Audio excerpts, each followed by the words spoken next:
장 24절부터 27절까지 말씀으로 한 알의 밀이 땅에 떨어져, 한 알의 밀이 땅에 떨어져, 이런 제목으로 말씀의 은혜를 나누고자 합니다.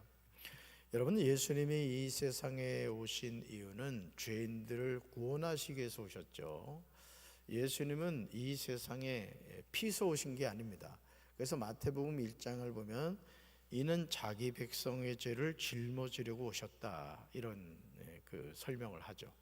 아기가 태어나기도 전에 예수님이 왜 오셨는가를 성경은 우리에게 증언하고 있습니다. 자, 그러시면서 예수님은요, 십자가 죽음이 다가오자 한 알의 밀에 대해서 말씀하셨습니다. 이 한 알의 밀이 누구란 얘기죠? 예수님이란 뜻이죠. 한 알의 밀이 땅에 떨어져 죽으면 많은 열매를 맺는다, 이렇게 말씀하세요. 이 땅에 오신 예수님은 한 알의 밀이 되어 우리를 위해 친히 십자가에 달려 죽임을 당하셨습니다.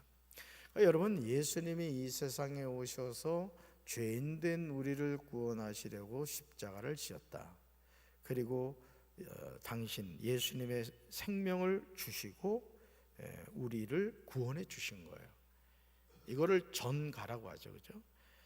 그러니까 예수님은 우리에게 생명을 주시고 우리는 우리의 죄를 예수님한테 줬단 말이에요.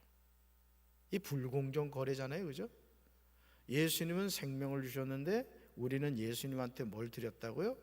죄를 드렸다는 거예요. 이 바꾼 거예요, 바꾼 거. 그래서 우리는 이제 구원을 받게 되었죠. 참, 이 불공정 거래임에도 불구하고 하나님은 구약 39권에서 계속해서 죄인된 우리를 구원해 주시겠다는 의지를 밝히시죠. 그래서 구약 39권은 계속해서 너는 죄인이야, 죄인인 너를 구원하기 위해서 메시아 보내줄게, 이게 구약 성경의 핵심이라 했죠. 결국 예수님의 죽음으로 이 땅에 복음의 열매가 풍성히 맺혀지게 되었습니다. 그래서 예수님의 죽음은 우리에게 뭘 의미하느냐? 구원과 영생을 의미하는 거예요. 그래서 예수님이, 어떤 사람들은 그런 얘기하죠. 예수님이 실제로는 십자가에 안 죽었다, 기절했는데 사람들이 죽은 줄 알고 무덤에 갖다 놨더니 기절하신 예수님이 일어나서 무덤 밖으로 나왔다, 이렇게 얘기를 해요. 여러분, 예수님이 죽지 않고 기절하셨으면 어떻게 되죠? 뭐가 해결이 안 되죠? 죄가 해결이 안 돼요. 그러니까 예수는 반드시 뭐 해야 돼요? 죽으셔야 되는 거예요. 죄의 값은 사망이기 때문에 말이죠.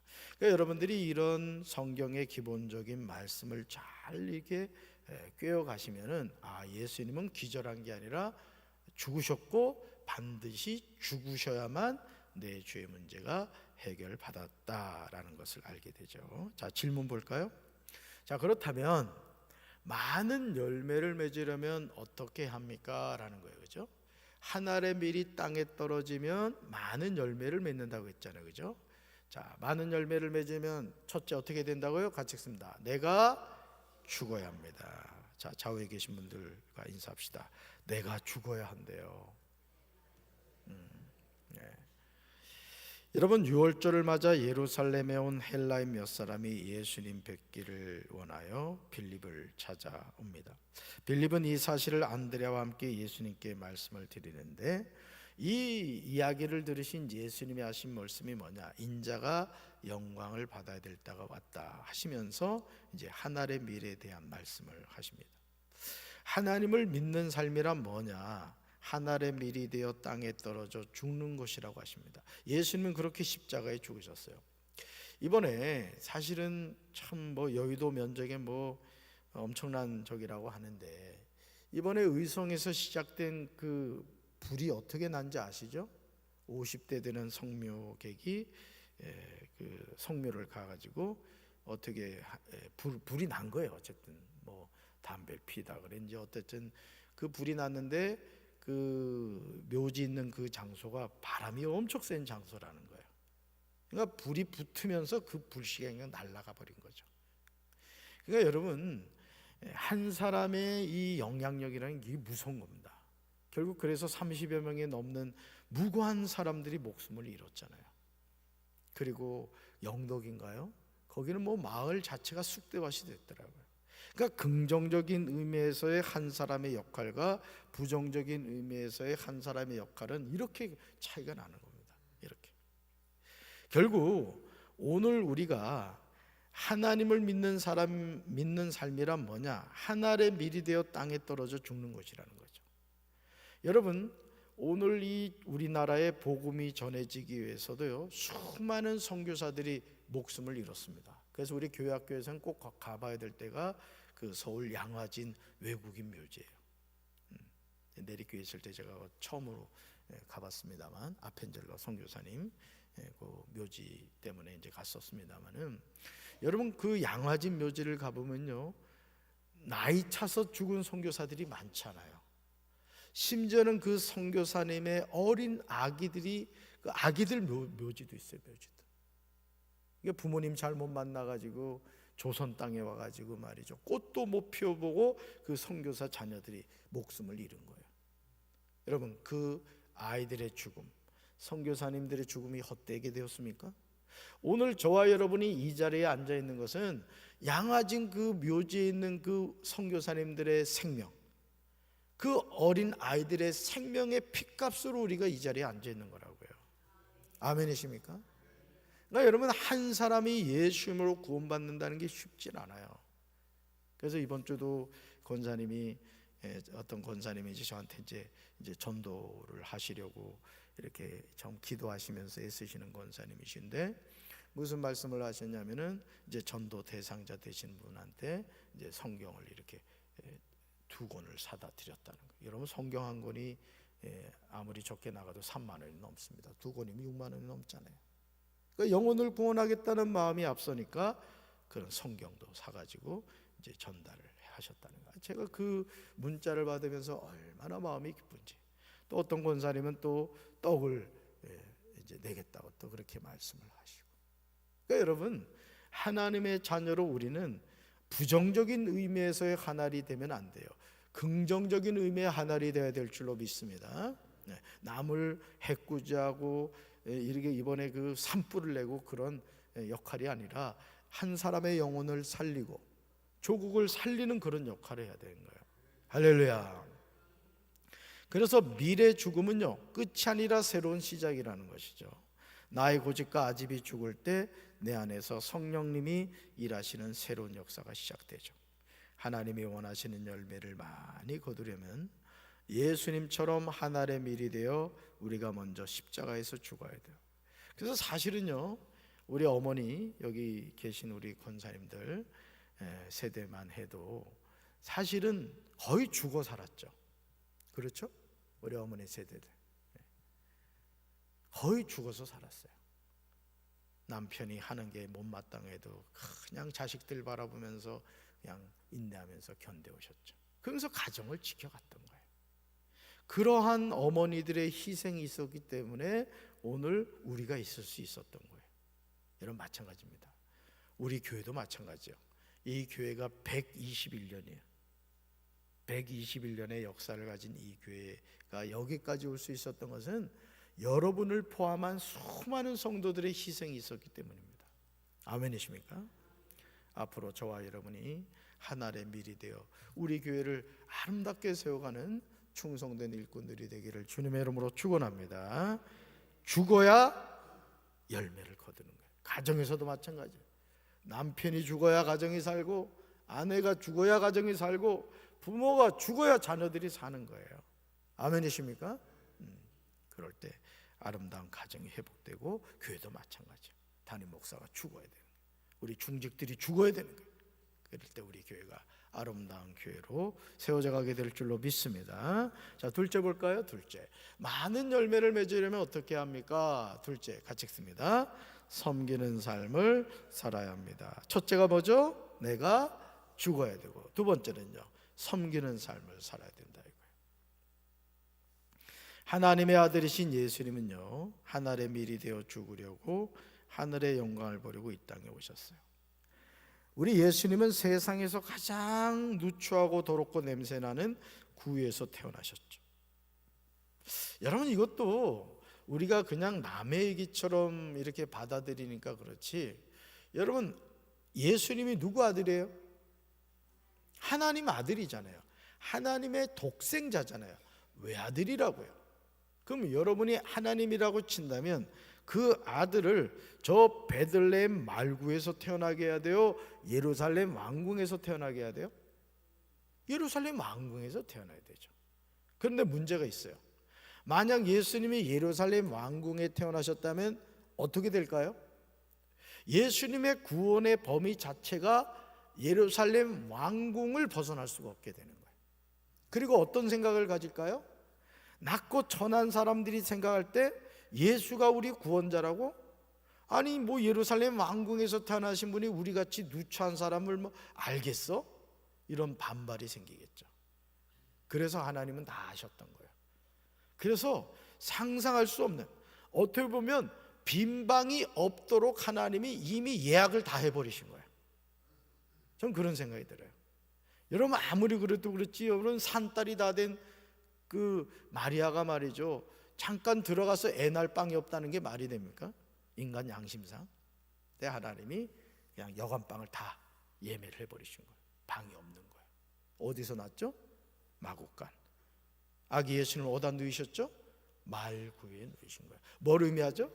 가장 낮은 자리로, 가장 비천한 자리로 태어나게 하심으로 말미암아 아무리 여러분 어려운 사람도 아기를 말구에 눕히진 않는단 말이에요. 기본적으로 뭘 의미하죠? 가장 낮은 자로부터 가장 높은 자에 이르기까지 다 하나님의 뭐의 대상이다? 구원의 대상이라 이거예요. 할렐루야. 그러니까 하나님의 마음씀은요 이렇게 세밀하신 거예요.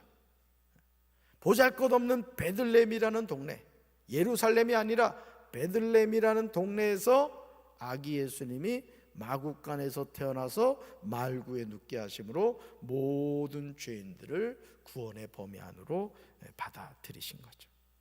가장 낮고 천한 이들의 벗이 되기 위해서 낮은 곳에 오셨어요. 여러분 예수님이 계속해서 하신 말씀이 있죠? 따라합시다. 나를 섬기려면 나를 따르라. 아멘. 예수님을 섬긴다는 것은 예수님처럼 낮고 천한 자와 가난하고 소외되고 병든 자의 이웃이 되는 것을 의미해요. 그래서 예수님을 따르기로 결단한 우리는 예수님처럼 이웃을 돌아보고 그들을 내 몸처럼 사랑하며 나의 가진 것을 나누는 삶을 살아야 돼요. 자, 오늘 금요 성령기도에 들어오는데 우리 강찬모 목사님이 지금 우리 청년교회에서 주일마다 엘린 카페에서 커피 판매를 하죠, 그죠? 그렇게 싼 커피가 어디 있겠어요? 원래 500원이었는데 담임 목사가 500원 더 올립시다 해서 1,000원이죠, 그죠? 조금 올려도 될까요? 표정이 올리지 말란 얘기네. 근데 어쨌든 그 커피 판매를 해가지고 작년 같은 경우 제가 기억하기로는 최 권사님 2교회를 도왔죠? 작년에? 아마 2교회를 도왔던 것 같아요. 정 회장님 어디 계셔? 정호진 회장님. 드럼만 기타 치고 나갔나 보다. 하여간 그 커피 판매를 해가지고 그거를 이제 우리 강경지방 어려운 2교회를 섬겼습니다. 근데 이제 뭔 얘기를 하냐면 우리 강 목사님이 이번에 이제 산불 피해로 많이 어렵잖아요, 그죠? 그래서 좀 수소문해서 좀 그 피해를 본 교회를 좀 도왔으면 좋겠다 이런 얘기를 해서 잘 알아보고 좀 진행하라 이렇게 이야기를 했습니다. 여러분 오늘 우리가 이 세상을 살면서 이 낮고 천한 자, 가난하고 소외되고 병든 자의 이웃이 되는 게 참 중요합니다. 우리 청소년 교회에서 이 친친데이를 하는 것도 사실은 그런 의미예요. 어떻게 보면 아이들이 교회에 와서 그들과 같이 어울리면서 복음을 전하고 같이 이렇게 교제함으로써 교회도 좋으네. 사실은요 여러분들 이 등잔 밑이 어둡다고 많은 분들이 아니 요즘도 교회를 모르는 사람이 있어? 예수님을 모르는 사람이 있어? 이런 생각하시죠. 근데 우리는 교회 안에서 생활하기 때문에 다 교회를 다닐 것이라고 생각을 해요. 근데 안 그래요. 교회하고는 전혀 상관이 없는 그런 삶을 살아가는 경우가 많아요. 우리 새 가족들 가운데도 이렇게 말씀을 나눠보면 교회를 한 번도 안 다녔던 그런 고백을 하는 분들이 있더라고요. 여러분 예수님을 따르기로 결단한 우리는 예수님처럼 이웃을 돌아보고 그들을 내 몸처럼 사랑하며 나의 가진 것을 나누는 삶을 살아가야 돼요. 그래서 저는 성도 여러분들이 영권의 복과 인권의 복과 물권의 복을 받게 되기를 주님의 이름으로 축원합니다. 얼마 전에도요, 광주 분이셨나 할머니인데 하여간 정말 너무 어려운 가정에서 태어나셔가지고 오빠들은 그 부모님이 공부를 시켰는데 이 할머니는 아예 공부를 안 시켰다는 거예요. 그게 한이 돼가지고 말이죠. 그 김밥을 말아가지고 팔아가지고 1억인가를 전남대학교인가요? 하여간 그 장학금을 기부를 했다는 기적. 멋지잖아요. 김밥을 말아 팔아가지고 장학금을 1억을 한 거예요. 그리고 또 매년 뭐 300만 원, 200만 원을 계속 이렇게 장학금을 기탁을 한다는 거예요. 여러분, 그게 쉬운 게 아니잖아요. 내가 쓸 돈도 부족한데 내가 고생해서 번 돈을 학교 장학금, 그것도 나하고 상관이 없잖아요. 내 손자가 다닐 학교도 아니고. 그럼에도 불구하고 그 할머니는 그런 거룩한 뜻을 가지고 있더라고요. 저는 우리 사랑하는 성도 여러분들이 하나님 주신 축복받아서 아멘을 해야지. 축복받아서 선한 일에 마음껏 쓰시기 바라요. 아멘이십니까? 그래서 이 강경 지역에 있는 학교들 여러분들의 이름으로 장학금을 이렇게 기탁하면 좋을 것 같아요. 황산초등학교 제가 운영위원인데 어떤 독지가가 1억 2천만 원인가를 장학금을 기탁하셨더라고요. 그래서 매년 그 이자를 가지고 이제 아이들 그 장학금을 주더라고요. 참 너무 멋지다는 생각이 들었습니다. 우리 성도 여러분들도 그런 삶을 살게 되기를 주님의 이름으로 축원합니다. 그래서 예수님이 보여주신 성김의 삶을 살 때 우리 삶은 아름다운 열매를 맺게 됩니다. 그래서 제가 늘 빈말처럼 여러분들한테 드리지만은 정말 여러분들이 이 땅을 떠날 때 재산 남겨놓지 마세요. 장례 비용 남기시고, 뭐 자식들 그동안 먹고 살 수 있게 해주셨죠? 아직도 부족해요?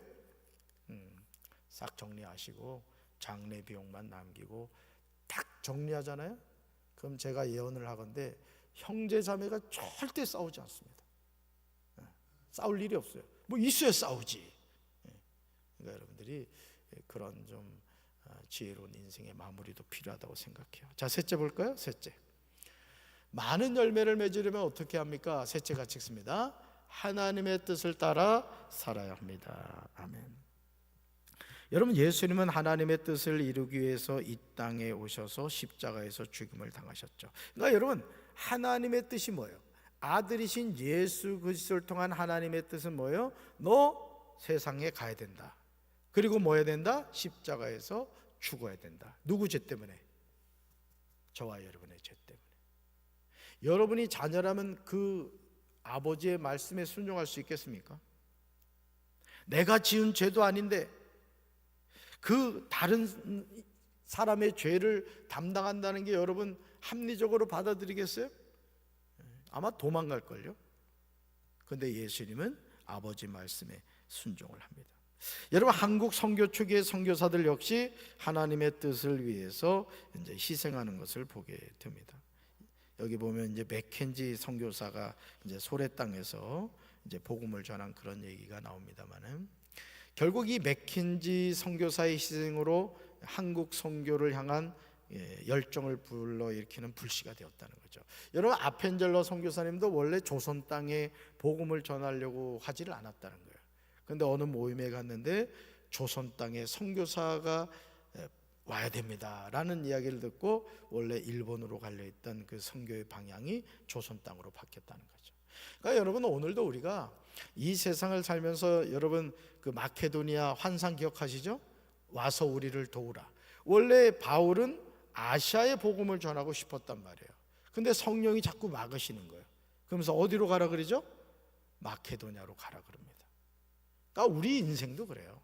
여러분, 저와 여러분도요, 내가 어떤 목표를 향해 가는 것도 복된 인생이겠지만은 더 복된 인생은 하나님이 원하시는 목적지와 방향을 향해 가는 게 복된 인생인 거예요. 아멘이십니까? 저는 성도 여러분들이 그런 하나님께 쓰임받게 되길 주님의 이름으로 축원합니다. 그래서 하나님의 뜻을 따라 산 맥켄지 선교사의 삶이 향기로운 열매를 맺게 되었다. 하늘의 미리 되신 예수님의 십자가 죽음으로 교회가 세워지고 우리 모두 구원을 받은 거예요. 그러니까 여러분, 우리나라에 사실은 이 복음이 전해진 것 자체도요 놀라운 일입니다. 그래서 이 일제가 가장 못하게 했던 게 복음을 전하는 일이었잖아요. 왜? 복음 자체가 자꾸 우리 조선 사람들을 계몽하고 대한제국 사람들을 계몽하는 일을 했잖아요. 실제 여러분 그 3.1 독립운동 또 뭡니까? 그 33인 그 대표들 가운데 개신교인이 제일 많다는 거 여러분 아시죠? 그래서 한 사람의 희생이 많은 열매를 맺는다. 그러니까 여러분이 가정에서도 뭐 남편이 예수를 안 믿는다 불평하지 마세요. 또 믿음이 약하다 불평하지 마세요. 내가 하나의 밀이 되면 되는 거예요. 아멘이십니까? 그러니까 되는 교회, 되는 가정, 되는 나라의 특징이 뭔지 아십니까? 남을 탓하는 것이 아니라 내가 그 한 사람이 되는 거예요. 아멘이십니까? 이번에 여러분 의성으로 비롯된 그 산불 같은 경우도 생각을 해보세요.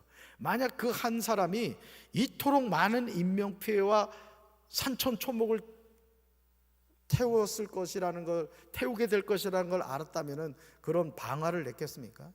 몰랐던 거죠. 그런데 그 한 사람의 잘못된 행동, 뭐 두 군데인가 세 군데 더 뭐 어떤 데 용접하다가 불이 튀어가지고 그랬다 그러잖아요. 그러니까 조심하지 않는 한 사람의 무책임한 행동이 이토록 수십 년 동안 가꿨던 산천을 다 태워버린 거예요. 우리 가정도 마찬가지예요. 그래서 하나님의 뜻을 위해 부르심을 받은 우리도 하나의 밀이 돼야 돼요. 교회도 마찬가지입니다. 교회도 담임 목사가 하나의 밀알이 돼야 되고요. 오늘 이 금요 성령 기도에 나오신 여러분들이 우리 교회 하나의 밀알이 되잖아요. 우리 교회 뒤집어집니다. 아멘이십니까? 그러니까 여러분들이 항상 앞으로 가지셔야 될 생각, 쟤는요 이러지 말란 말이야.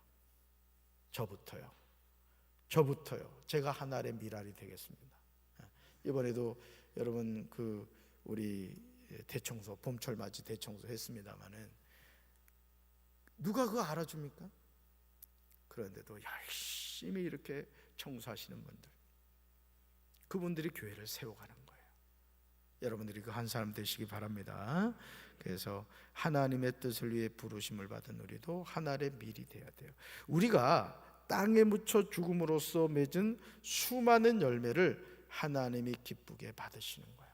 그래서 여러분 우리가 뭐 천년만년 사는 것도 중요하겠습니다만은 더 중요한 것은 어떻게 사느냐예요.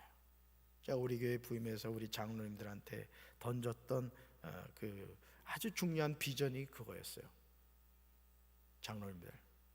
장로님들이 시무장로로 이 교회를 섬기실 때, 야, 아무개 장로님이 시무장로로 있을 때 교회가 부흥하고 교회가 새로워지고 하나님의 성령의 역사가 나타나는 교회였다.